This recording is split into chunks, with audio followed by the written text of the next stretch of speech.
최근에 장관 후보자를 1차로 발표했잖아요. 그리고 이제 아마 내일 모레 사이에 남은 행안부, 법무부, 환경부 등등등 남은 장관 후보자도 이제 발표를 할 건데 1차 장관 후보자 발표 중에 가장 관심을 받고 있는 사람은 다름 아닌 국토교통부 장관에 내정된 원희룡 전 제주지사입니다. 과연 윤석열 대통령 당선인이 원희룡 내정자에게 국토교통부 장관을 맡아달라라고 부탁을 하면 어떤 얘기를 했을지가 사실은 궁금했습니다. 원희룡 내정자가 스스로 밝혔는데 그 이야기 들어보시죠. 집값을 단번에 잡을 수 있다거나 정부의 정책수단 몇 방의 조치로 시장을 제압할 수 있다거나 그러한 교만하고 비현실적인 접근을 하지 않고요. 윤석열 대통령 당선인께서 별도로 하신 말씀이나 부탁 같은 거 있으셨나요? 너무나 어려운 일이기 때문에 시험대이자 독배가 될 수 있을 것이다. 국민들에게 희망과 신뢰를 줄 수 있는 정직하고 용기 있는 정책을 펴달라. 그런 말씀이 계셨고요. 이번 대통령 선거 그리고 지난 서울 부산시장 재보궐선거 제가 모두 다 주요 시간대 개표방송 진행을 했는데 그때 여야 의원들의 공통적인 이야기가 지난 재보궐선거 때도 그랬고 이번 대선 때도 그랬고 선거에 중요한 민심에 영향을 준 건 결국 부동산 문제였다. 부동산 선거였다라는 이야기를 공통적으로 제가 들을 수 있었습니다. 그만큼 새롭게 정권을 시작하는 윤석열 당선인 입장에서는 부동산 문제 해결과 부동산 정책이 너무나도 중요할 수밖에 없는 일일지인데 그 중요한 걸 다름 아닌 원희룡에게 맡겼다. 그러면서 흥미로운 표현이 나왔어요. 이재민 기자. 시험대이자 독배다. 국토교통부 장관을 맡기면서 이거는 시험대이자 독배다. 이거 뭐 부담스러워서 맡을 수 있겠습니까? 뭐 시험대랑은 틀림없는 거죠. 예. 왜냐하면 대한민국의 부동산 문제라는 게 어떻게 보면 뭐 교육, 보육, 교통, 뭐 문화, 양극화 뭐 등등등 어떻게 보면 대한민국이 안고 있는 모든 문제를 응축하고 있는 게 부동산 문제겠죠. 그래서 만약에 부동산 문제를 누군가 해결한다면 그 자체가 어떻게 보면 대한민국의 웬만한 문제들을 다 해결할 수 있다. 뭐 이런 얘기이기 때문에 뭐 시험대인 건 틀림없는 것 같은데 흥미로운 건 만약에 정말 저 표현을 썼는지 모르겠지만 윤 당선인이 원희룡 위원장, 지금은 이제 교통부 장관 후보자를 앉혀놓고 이건 독배입니다라고 표현을 썼다면 굉장히 흥미로운 거죠. 독배라는 표현을 만약에 직접 그런 단어를 썼다면 이 독배니까 마셔라 이거잖아. 그러니까요. 근데 그만큼 사실은 원희룡 후보자 입장에서 부담스러운 걸 아는 거죠. 예. 왜 부담스럽냐면 아까 얘기했던 부동산 문제라는 건 뭐 쉽게 해서 집만 공급한다고 무조건 해결되는 게 아닌 거죠. 그런 점에서 그야말로 어떻게 보면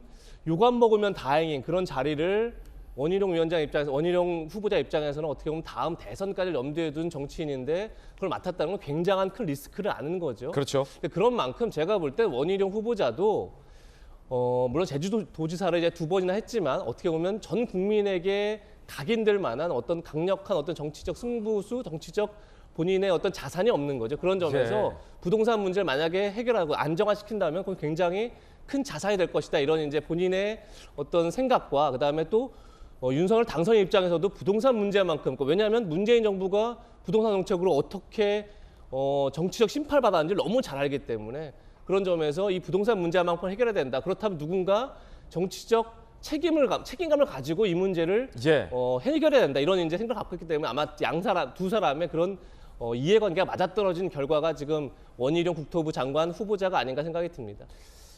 자, 그런데 중요한 건 여기서 이 부동산 관련된 정책을 자신 있게 펼치려면 필수 불가결적으로 입법이 뒷받침해야 되는 정책이 있을 수 있습니다. 임대차 3법 같은 경우도 그랬고 그러려면 거대 의석을 갖고 있는 민주당의 협조와 도움이 필연적으로 원희룡 장관 후보자와 대통령에게는 필요할 겁니다. 그 부분도 아마 정치인 출신의 원희룡 후보자의 자질을 대통령 당선이 염두에 놓은 것 아니냐라는 분석도 있습니다. 일례로 이 장면이 지금 펼쳐지고 있는데 뭐 신구 권력의 갈등으로 보는 시점도 있고 다양한 시점이 있습니다. 어떤 장면인지 함께 보시죠.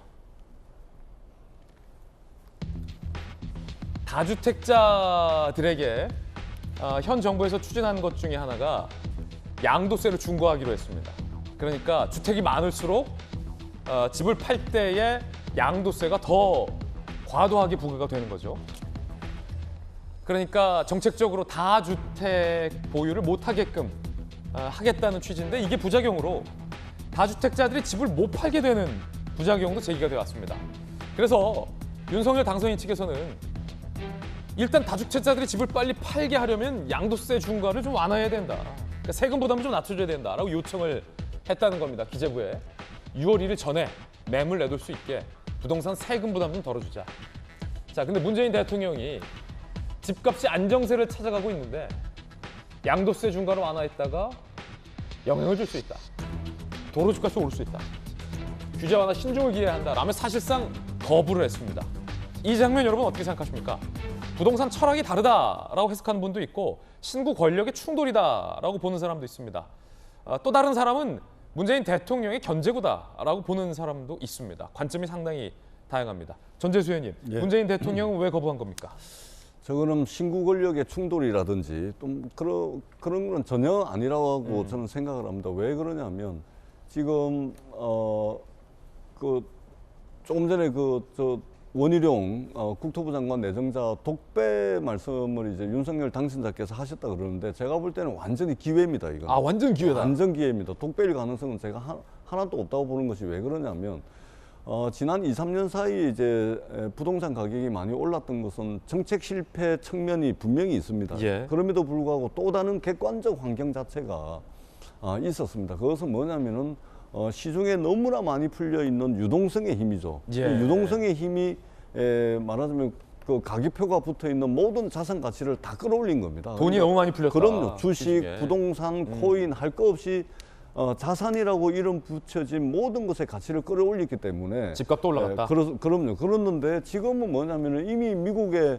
연방준비제도 이사회에서 올 한 해만 하더라도 6차례에 걸친 금리 인상을 예고를 하고 있고 금리가 전반적으로 오르고 있고 또 인플레 현상이 굉장히 심합니다. 물가가 너무 많이 오르고 있기 때문에 세계 각국의 중앙은행들이 유동성을 흡수하기 위한 조치들에 들어갔습니다. 돈을 이제 걷어들인다는 그렇습니다. 거죠. 그렇기 때문에 기본적으로 부동산 가격이 폭등한다든지 이럴 수 있는 객관적 환경 자체가 안 되기 때문에 기본적으로 부동산은 이제 안정세를 찾아갈 것이다.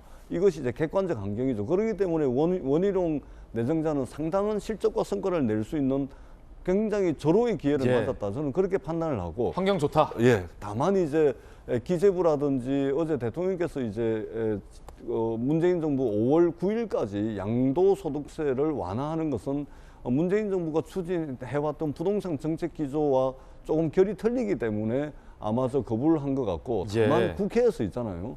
양도소득세 중과세를 유예하는 문제는 원래 국민의힘에서는 2년 이상으로 이야기를 하고 민주당에서는 1년 중과세를 유예하기로 했는데 얼마 전에 여야 사이에 합의가 이루어졌습니다. 1년 동안 양도소득세 중과세를 유예하는 것으로 합의를 했기 때문에 곧 예. 입법을 통해 가지고 통과가 될 겁니다. 입법 통해서 좀 예. 세금 부담 덜어준다. 그럼요. 그리고 여야 사이에 크게 이견이 없는 것이 이 부동산 정책과 관련해 가지고는 크게 두 가지 측면인데 하나는 공급을 확대하겠다. 예. 두 번째는 세제를 완화하겠다. 여기에 이 세제 완화에 양도소득세 중과세 포함돼 있다. 유예가 포함이 되어 있습니다. 그렇기 때문에 예. 곧 있으면은 이제 시행이 될 것이고 저희들도 청와대에 지금 제 지역구만 하더라도 조정 대상 지역으로 묶여가지고 부동산 거래가 안 돼요.